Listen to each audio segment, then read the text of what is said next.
ଜୟ ଜଗନ୍ନାଥ ପୁଣି ଥରେ ସ୍ୱାଗତ କରୁଛି ଆପଣଙ୍କ ପ୍ରିୟ ଚ୍ୟାନେଲ୍ ଷ୍ଟଡି ୱିଥ୍ ମାଇଣ୍ଡରେ। ତ ଆଜି ଆମେ ଦେଖିବା ଯେଉଁ ଟ୍ରାଫିକ୍ କନେଷ୍ଟବଳ ଆପଣଙ୍କର ଏକ୍ଜାମ୍ ହେଇସାରିଥିଲା ପ୍ରିଲିମିନାରୀ ଏକ୍ଜାମ୍, ତ ତା'ର ମେନ୍ ଏକ୍ଜାମ୍ର ଏଡ଼ମିଟ୍ କାର୍ଡ଼ ଆସିଯାଇଛି।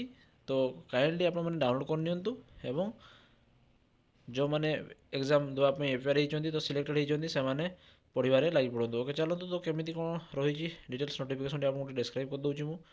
ଆସିଯାଇଛି ଏଡ଼ମିଟ୍ କାର୍ଡ଼, କେମିତି ଆପଣ ଏହାକୁ ଡାଉନଲୋଡ଼ କରିବେ। ଆପଣ ଗୁଗୁଲରେ ଓକେ ସର୍ଚ୍ଚ କରିବେ OSSC.gov.in। ସର୍ଚ୍ଚ କଲା ଫାର୍ଷ୍ଟ ପେଜ୍ରେ ଆପଣମାନେ ଫାର୍ଷ୍ଟ ପେଜ୍ରେ ଦେଖିବା ପାଇଁ ପାଇବେ OSSC Odisha staff selection commission. ଏଠି କ୍ଲିକ୍ କରିବେ। ଓକେ, କ୍ଲିକ୍ କଲା ପରେ ଟିକେ ସ୍କ୍ରଲ୍ ଡାଉନ୍ କରି ତଳକୁ ଯିବେ, ଯେଉଁଟା ରହୁଛି ଦେଖନ୍ତୁ ଲେଖିଛି ଲଗ୍ଇନ୍ ଅପସନ୍। ତ ଲଗ୍ଇନ୍ରେ କ୍ଲିକ୍ କରିବେ।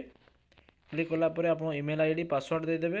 ଦେଇସାରିଲା ପରେ ଲଗ୍ଇନ୍ କରିନେବେ କ୍ୟାପଚର କୋଡ଼୍ ଦେଇକି ଏବଂ ଆପଣଙ୍କର ୱେବସାଇଟ୍ଟି ଖୋଲିଯିବ, ଯେଉଁଥିରେ କି ଆପଣ ଲଗ୍ଇନ୍ କରି ରହିଛନ୍ତି ଆପଣଙ୍କର ହୋମ୍ ପେଜ୍ଟି ଏବଂ ସେଇଠି ଆପଣମାନେ ରାଇଟ୍ ସାଇଡ଼୍ର ଲେଫ୍ଟ କର୍ଣ୍ଣରରେ ଦେଖିବେ ଯେଉଁଠିକି ଲେଖା ହେଇଥିବ ଡାଉନଲୋଡ଼ ୟୋର ଏଡ଼ମିଟ୍ କାର୍ଡ଼ ଏବଂ ଆପଣ ସେଠି ଡାଉନଲୋଡ଼ କରିପାରିବେ। ଓକେ, ତ ଯେଉଁମାନେ କ୍ୱାଲିଫାଇ ହେଇଛନ୍ତି ପ୍ରିଲିମିନାରୀ ଏକ୍ଜାମ୍ ସେଇମାନେ ହିଁ ଡାଉନଲୋଡ଼ କରିପାରିବେ, ନଚେତ୍ ଆଉ ଅନ୍ୟମାନେ କରିପାରିବେନି। ଓକେ, ଯଦି କିଛି ଇସ୍ୟୁ ରହୁଛି ଆପଣମାନେ କାଇଣ୍ଡଲି ଆମକୁ ଆପଣଙ୍କର ମୋବାଇଲ୍ ନମ୍ବର ଆଉ ପାସୱାର୍ଡ଼ ହେଉଛି ଇନଫର୍ମେସନ୍ କରିଦେବେ କମେଣ୍ଟ ମାଧ୍ୟମରେ।